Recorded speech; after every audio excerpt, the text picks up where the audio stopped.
Hey guys, welcome back to another episode of Beyond the Grid. We're here at Intersolar 2026 in San Diego, California. I'm here with Mr. John Tostanoski, our Director of Sales, and with Mr. Dylan Rupp, our Director of Marketing here at EG4 Electronics. And today I want to talk to you guys a little bit about what the industry looks like today. John, I'm going to kick it over to you. I want to see what your opinion is, and then we're going to bounce over here to Dylan and see how we can get this conflict started. Yeah, definitely. No, I think the industry looks good. I know there's a lot of different things being said about the market. Obviously, we know that the ITC tax credit has come to a close, but really what I'm personally seeing here today is a lot of people that are still coming by our booth, a lot of people, far more than I expected, that are interested in our solution. A lot of people that are installing DIY themselves, a lot of people doing stuff off grid. And then obviously, it is true, you know, the domestic content, non-FIAC or the FIAC compliant products are really what's critical in the market. And a lot of people are coming by and talking about our new solutions that meet those requirements, and they're asking about them. Dylan, counter? No, I think as usual, well said by John. It's an interesting time, like you said, but I think it is neat to see as we walk around the show here and we check out the different things that are being displayed here. I'm seeing some innovation again, and that's kind of interesting to see with some of the requirements around the domestic content, some of the things coming back on board into the US with the manufacturing, the design of these systems, a little bit more ownership here. I'm seeing some novel approaches, some innovative things coming out that I think are good for the industry, and they're going to drive innovation. They're going to drive potentially new adoption of these solutions. That aside, I think the market's going to continue to be strong, right? Like you said, John, we're still seeing a lot of interest from the customers that are coming by today. They're indicating they still have work going on. It's a little slower than it was at the end of 2025 when there was a pretty significant rush to capture some of those last tax credits that existed for homeowners. But you're definitely starting to see some renewed interest from customers, some different financial packages coming to the table that are still enabling these systems to be affordable and kind of enable that energy freedom for customers around the country. Interesting. All right, so I'm going to give you my scope, right? And excuse me, guys, I've been under the weather a couple days. As these gentlemen know, I've been struggling a little bit with a cold. No, Stan's, yes, keep your distance. So here we are. We're about halfway through Q1. I know as an industry whole, what I've seen and people I've talked to, you know, colleagues I've worked with in the past, the industry as a whole is really slowed down. And I think that is a direct reflection of what people don't understand about what this industry now looks like, you know, with the domestic content, with non-FIAC, you know, equipment. So I think that as we continue to push forward into Q2, into Q3, I think that will level and kind of, you know, solidify itself in the industry. So I think we'll see a ramp up. What is your thoughts? You know, let's say 6 months from now. Let's push into like Q3. What do you think we're looking at there, Dylan? Yeah, so I absolutely think, well, first and foremost, you know, EG4, we have some really innovative stuff that we're coming out with that are going to benefit us greatly into the second half of the year. So we'll get into that in just a minute, I know. But I think the market's going to continue to pick back up, right? I think there's kind of an initial shock. Some people rush to get systems deployed, again, before the end of that tax credit. But a lot of the same dynamics that were already encouraging a lot of customers to adopt these types of solutions still exists. So the national consciousness around grid instability continues to grow. I constantly see articles and common people that I talk to in my everyday life have nothing to do with this industry talking about grid instability. We had a great example of that at the Super Bowl halftime show, right? Where all of a sudden there was this conversation around the grid in Puerto Rico, but that's happening across the US. And then rising electricity rates and that hitting customers in their wallets, especially in the summer months where there's a lot of increased energy demands around heating. Customers are going to start feeling that, and they're going to start looking for what are alternate solutions for me? How can I protect myself against these rising rates, this grid instability? And they're going to fall back to these phenomenal solutions that us and some of our peers in the market make. Absolutely. John, your thoughts on, let's jump over to early Q3. What are you thinking? Yeah, I mean, you know, at EG4, you know, we still have a lot of product that we're moving out. We have a lot of customers that we're still touching from now, and I think it's only going to grow in Q3. For me, the feeling around the industry has not changed to a negative. It's been a positive, and I think that's because EG4 does stand for energy generation for everyone. We're all about bringing the democratization of energy through our products to a wide audience. I had an opportunity to spend some time on another podcast this morning, and the core function of that discussion was, why is EG4 different? Well, we serve all parts of the market. We serve the DIY channel. We serve our professional installers. Now we serve sneak preview, commercial. Super stoked about that. So for me, the energy is still there. No pun intended, and I think it's only going to continue to get better. At the end of the day, to your point, Dylan, having a power outage, if you're on a grid-tied system with us, is still a major pain point. We live in the modern era. It's modern times. I don't care what the value proposition is. For some folks, it's life or death. It's truth. That's very true. Yep. For other folks, it's just a major inconvenience, you know? You have children, you can't go through that. And the grid instability, again, is only getting worse, and this problem will continue to compound. So I see that solar, BESS, so battery energy storage systems, all of those solutions that we focus on here at EG4 are gonna be a big thing. Yeah, I'm going to agree with you. So a couple things. Number one is the instability right now, I think, is going to level out. It's eventually going to plateau. It's going to hit a point where the industry and the people's uncertainty of the industry are going to level each other out. And you'll start to see that plateau, I think. But, you know, probably I would say mid Q2, I think we'll really see that industry, or the industry as a whole, really level out. To Dylan's point, right, I've already seen a 5% rate increase at my utility in my house in Arizona. Going to John's point, also, right, like your life-saving devices, right, grandma's oxygen, you know, your child's nebulizer if they're severe asthmatic. There's all of these things that people need in the event of an outage. And as we continue to have an unstable grid or rolling brownouts, like where I live at in Arizona, we've got, you know, multiple, you know, data centers that are coming in. We've got, you know, big microprocessing plants that are going to take a tremendous amount of power, a tremendous amount of water to optimize and utilize. And so you're going to see those rolling brownouts and those blackouts continue to happen. And the only way to bypass that is really with battery storage, right? To manage your own utility power or to manage your own power plant. So that's one of the biggest things. I personally have not had a chance to really walk around the show and get a really good feel for what's coming in the industry. I think both of you guys have. So I'd be curious to know what you guys have seen and what you feel are good, you know, intuitive, you know, engineered products that you think are going to come to fruition in the market and they're going to really help drive our industry forward, as well as with what we're doing here at EG4. I don't know what you're talking about, because I was at the booth the whole time. James Showalter, if you're watching this, I was at the booth the whole time. I didn't leave. Most of our fan base knows James. No, I got a chance to walk around, but I agree. I mean, wholeheartedly. And James, if you're watching, I didn't leave the booth. Dylan, did you get a chance to walk around? I walked around a little bit, and I kind of alluded to it a minute ago, right? I think that you're definitely seeing some of these groups now who are taking the opportunity to say, hey, we have to develop a new product because we need to meet now these certain restrictions that have been placed or put in place by the new administration and the IRS guidance that's been given. Mm-hmm.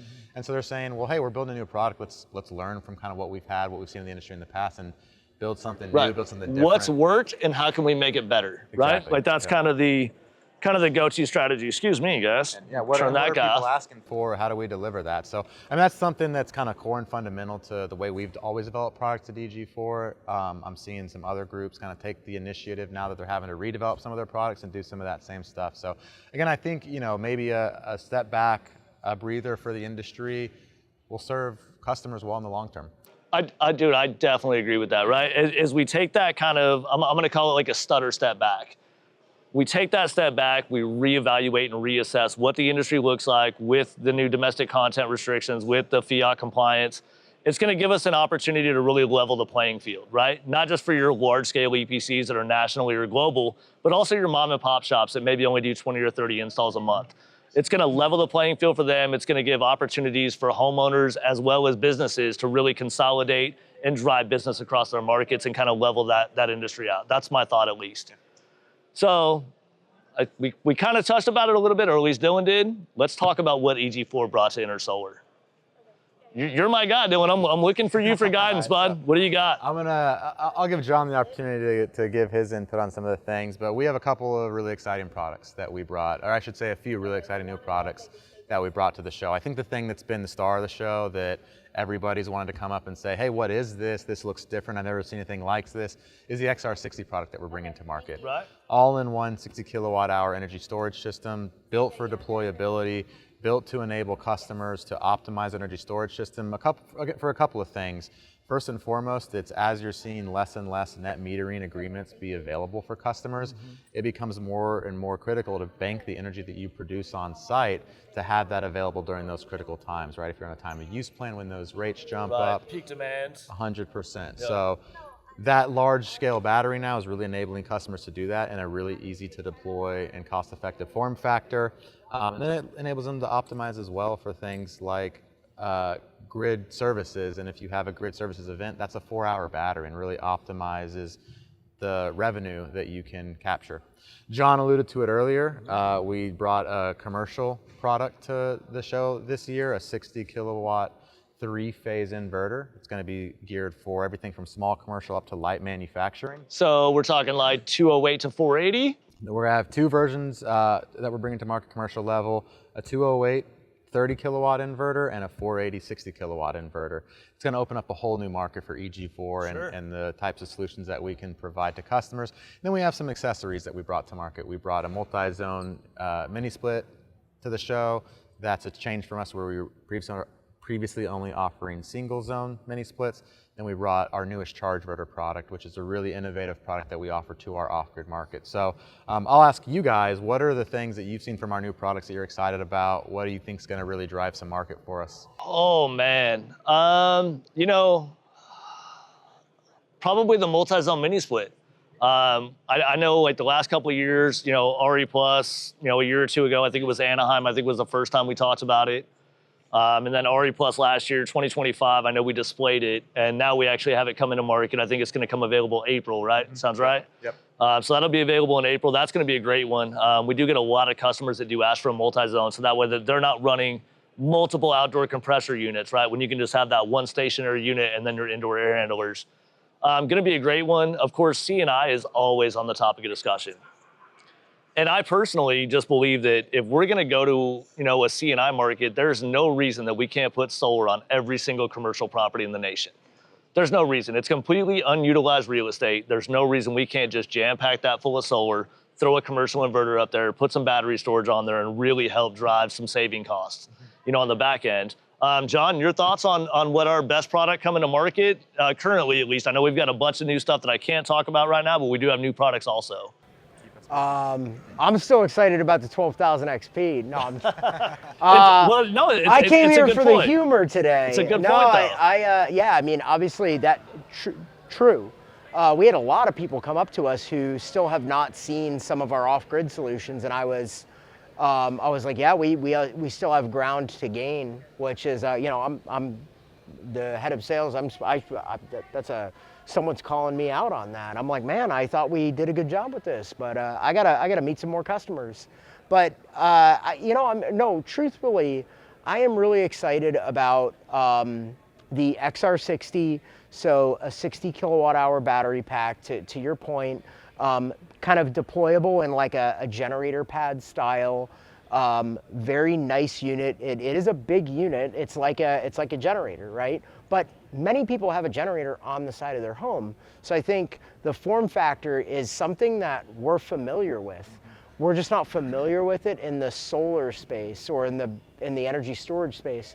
It's the size of a generator. It's 60 kilowatt hours of storage. It can output, what, 14 kilowatt hours continuously for 4 hours. And when you look at where the value is, again, with virtual power plants, the amount of, the virtual power plants, the way that all works is, you know, ultimately the utility is providing revenue to a homeowner for having them deploy their battery to the grid. But the utility is on the hook for it, right? Because there's ISOs and service providers behind it and all that stuff, and grid operators. They need to have performance, and they need to have a big, deep storage solution. When you are able to deploy that energy to the grid and then also reserve it for when you have a power outage, it's the ultimate solution. And the amount of revenue that is currently and will continue to be available for homeowners is tied to the amount of kilowatt hours of storage that you have. So people can literally make, and I don't want to speak out of terms, but you can essentially pay for a full ESS system and all of your solar equipment by participating in one of these programs within as little as 5 years in many cases. And the reality is that we have the perfect solution for that. I couldn't agree with you guys more. C&I, or commercial and industrial, is what we coin that term in the industry, C&I. It's a huge shift in the market. It's a big need in the market. And when you look at it from what we have as like the 60 kilowatt inverter and the battery solution that will be paired with it soon to come out, it is cost, dollar per dollar, dollar per kilowatt hour, going to beat everyone in the market. And if you are an installer, it's what you want to install. And if you're a business owner that wants to have this on their commercial property, amortizing it, all of the credits, all of the fact that it's a piece of equipment and you get to put this against your, your balance sheet and all that stuff, it is a huge financial benefit to utilize this type of equipment. So I think that's why, not just because of the great technology, but because of the math and the money, is why people are looking at some of these things. So I'm really excited about that. Love the charge inverter as well, but hey, 12,000 XP is still great. Yeah. All right, I got to take a quick pause, right? Because I don't think people out there, in TV land, as I'm going to call them, I love you guys, by the way, I don't think they understand quite what the XR60 looks like, right? So those of you guys that are familiar with EG4, right, we've got like our hybrid inverter, we've got our conduit box, and our traditional battery, right? It's all very modular, where you can come in and you can do exponential growth, right? You can buy one battery now and then continue to upgrade later on. Versus the XR60 is a complete one-piece setup. It comes pre-assembled. You drop it in place on your concrete pad or whatever mode of installation you choose, and then just wire it up. So when you're buying an XR60, you're buying that 60 kilowatt hours of storage versus buying a traditional grid-tied hybrid inverter system where you have that growth of exponential modularity. So I just wanted to make that clear. The XR60, one big consolidated unit, traditional grid-tied unit, modularity, expandability. So I just wanted to make that clear for all you guys out there. Little touch point, I do want to go back over to the 60 kilowatt generator or 60 kilowatt inverter. Are we going to do just a one-stop shop on the 60K where it can be basically flashed to 30 or 60, or is it going to be two separate units? No, we'll have two separate products on that line. So we'll have a dedicated 30 kilowatt solution for that 208 audience. Right, power demands are going to be as high in those smaller commercial types of applications where you've got that 208 service.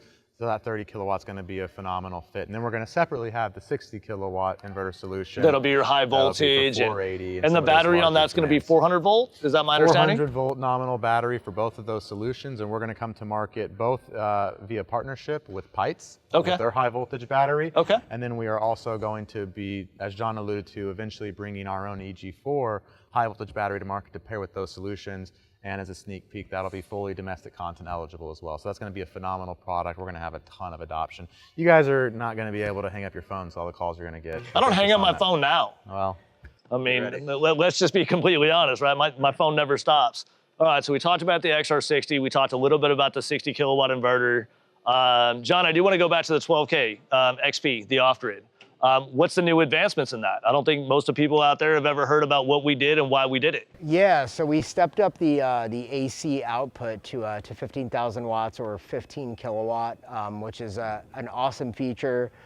Something we kind of just did behind the scenes and then released it out there. I mean, that's great because it's just going to only serve to power loads in the home and provide a lot of value. I'm also seeing that just a lot of people, and it's not just some, I haven't heard about it just once or twice, and I'm talking about it now, a lot of people in places like California, Hawaii, where the utility rates have just gotten to be atrocious. And net metering 3.0 and some of the existing net metering programs that were around prior to that, people might have sold their homes, now they're not eligible for that. In Hawaii, it's compounded even further. They've got a pretty bad net metering policy over there. Yeah. So what we're seeing is people are like, hey, look, EG4 provides equipment. that, and it's not just us, the industry has come a long way, but EG4 in particular, I think we make a strong product, really do. We make equipment that you can live in a normal home, in a normal subdivision in suburban America, and you can go off grid. You can totally live not grid tied whatsoever because of the quality of the product that we make and the amount of AC output that it can deliver to the load center. So couple batteries, use a charge inverter and maybe a small generator, and you're totally off grid and you're living in a normal house and you would never know it. And it's just like it was before because the rates are so high. People are doing that. And I think that's what is so cool about the 12,000 XP. Yeah. It is pretty awesome. Hey guys, I do want to thank you guys so much for being on the episode. Thank you guys for all your hard work out here at Intersolar 2026. I know we got about a half day left tomorrow and then wrapping up. If you did get a chance, come check us out at Intersolar 2026 out here in San Diego. If you didn't, you can come check us out at RE+. That's November, I believe, the week before Thanksgiving. Mr. Tostanoski, Mr. Rupp, and myself will all be out there. We'll also be shooting another episode. So if you want to come see me, shake my hand, get an autograph, I'm happy to do it for you. And we'll check you guys out on Beyond the Grid next episode. Thanks so much for joining.